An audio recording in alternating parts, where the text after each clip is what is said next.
In those harsh days, it was not only the waves that spoke. The hot metal over the burning coals was telling a story of relentless cruelty.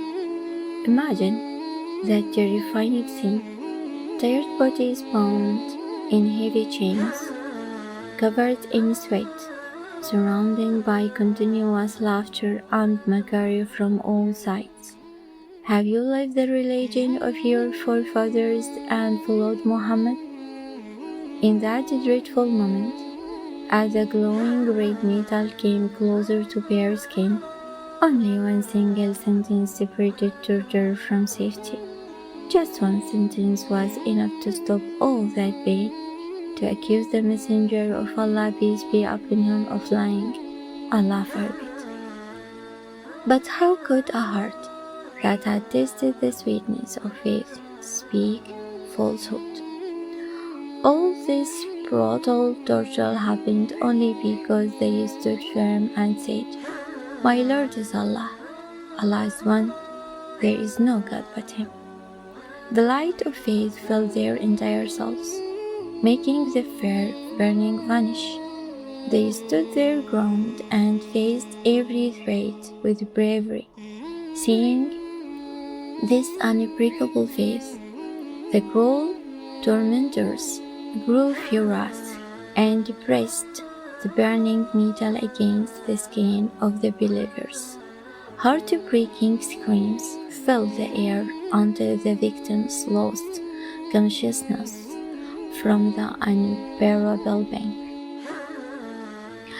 In opposite sides of this tragedy stood two very different people. A believer filled with courage and strength because of his faith, and a cruel idol worshipper sank deep in disbelief.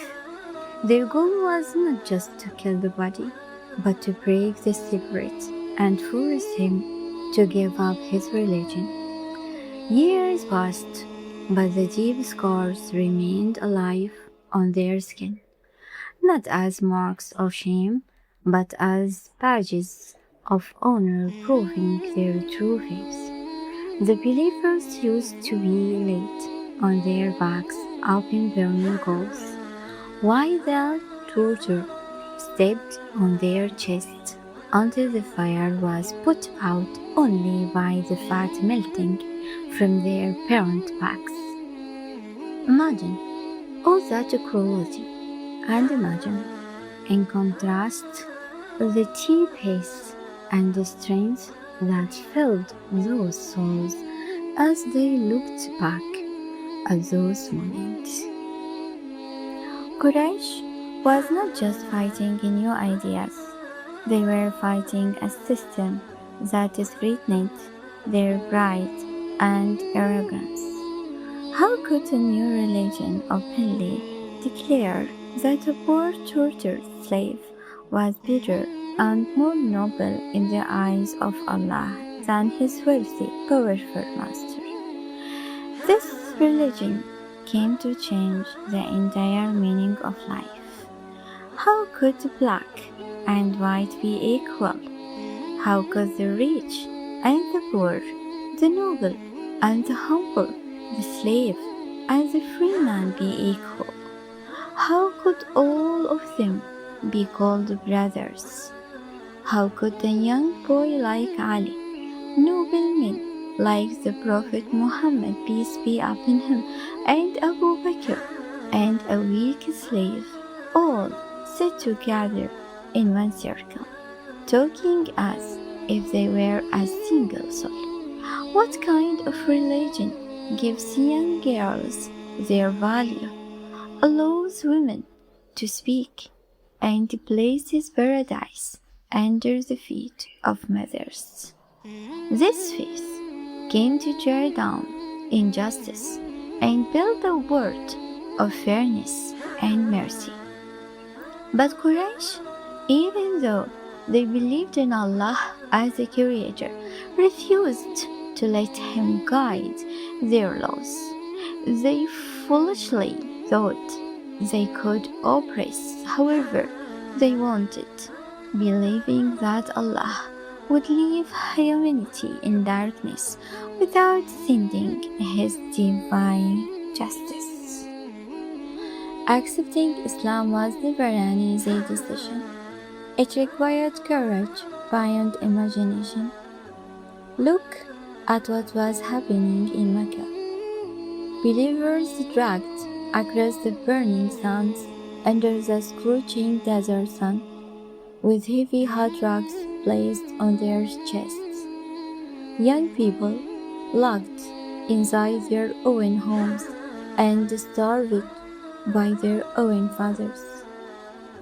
Others facing emotional torture from their mothers who threatened to starve themselves to death. Men tortured until they lost their eyesight or fell unconscious from their intense pain. All this violence had only one goal: to make them say Muhammad is a liar. Far removed is he from that. Yet, what happened? They never backed down. Instead, their numbers grew every single day. Watching this incredible firmness, people began to ask themselves in wonder, can a belief that gives its followers such strength and courage truly be false? Could a faith that touched thousands of hearts be just a story made up by one man? When truth enters the heart, no force on earth can pull it out. The message began very quietly, like a gentle morning breeze, passing softly from ear to ear.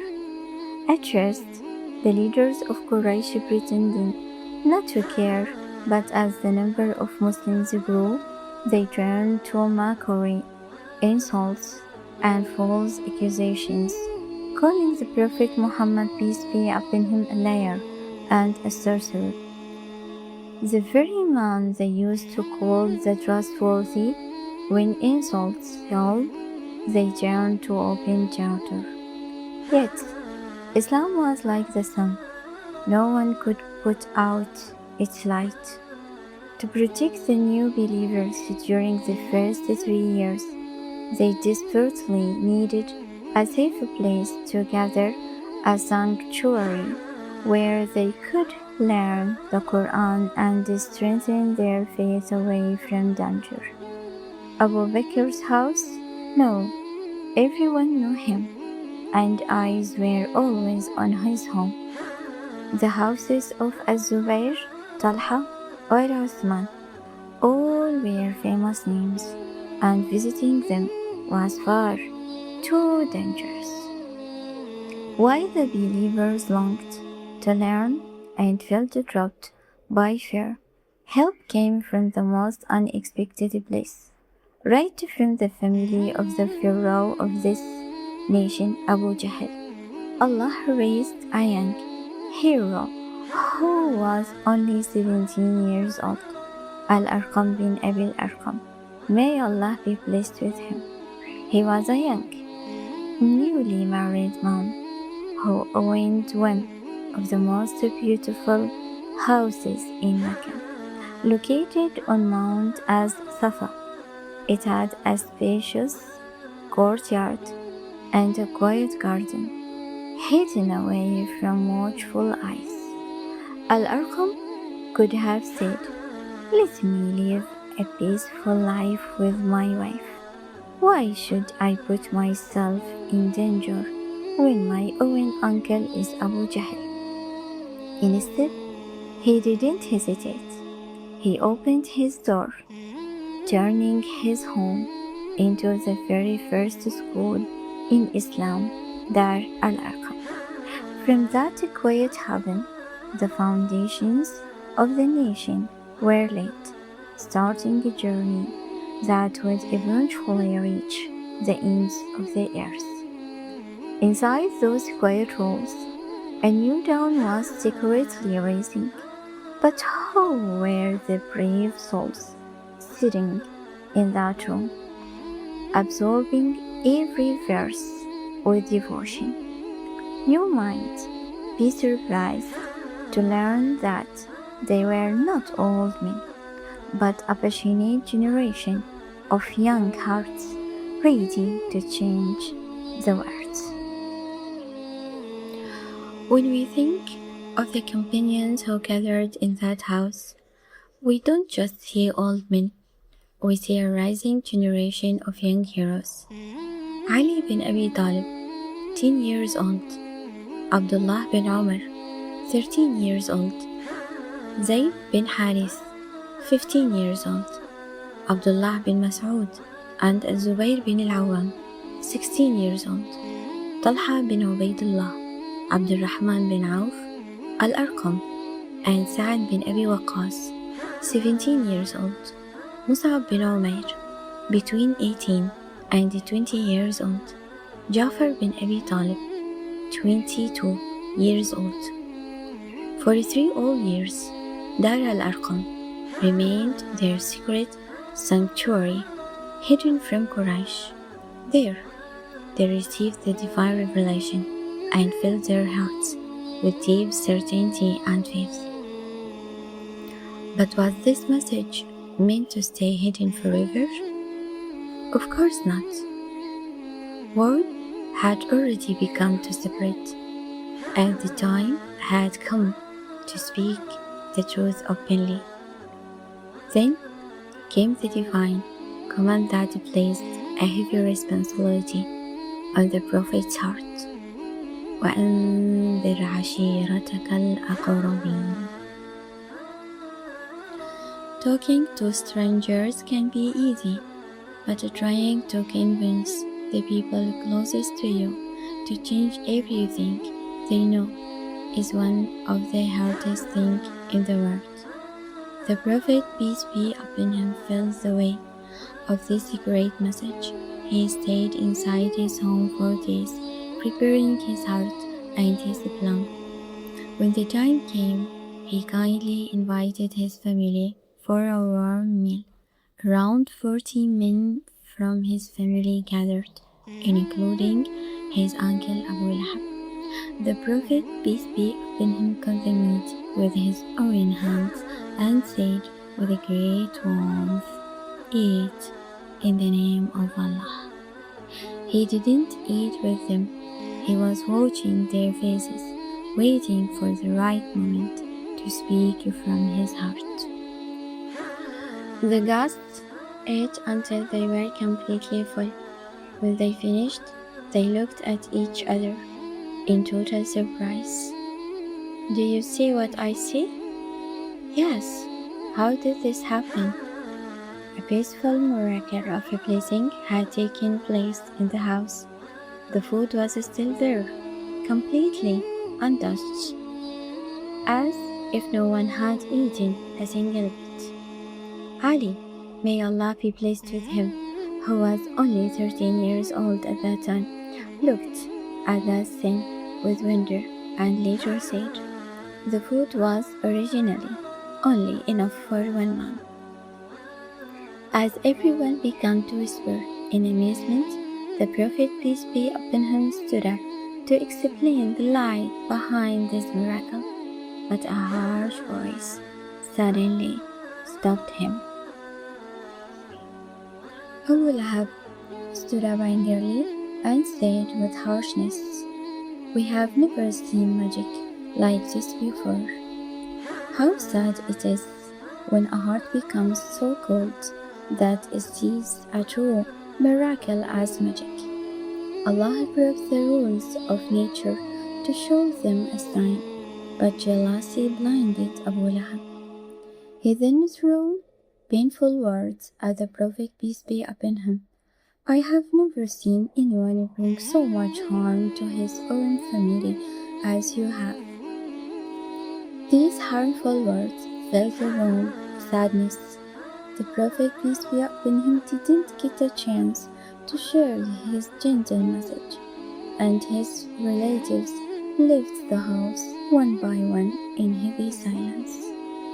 Days of preparation and prayer seemed to disappear in a single moment because of one man's anger. It was a long, exhausting day that ended with heartbreak. But disappointment could never stop the Prophet, peace be upon him. The very next day, he wiped away his sorrow and invited them all over again with even greater love and determination. He gathered them once again for a meal, but this time he was careful. After they finished eating, and before Abu Lahab could ruin the moment, the Prophet, peace be upon him, stood up with deep calm and dignity.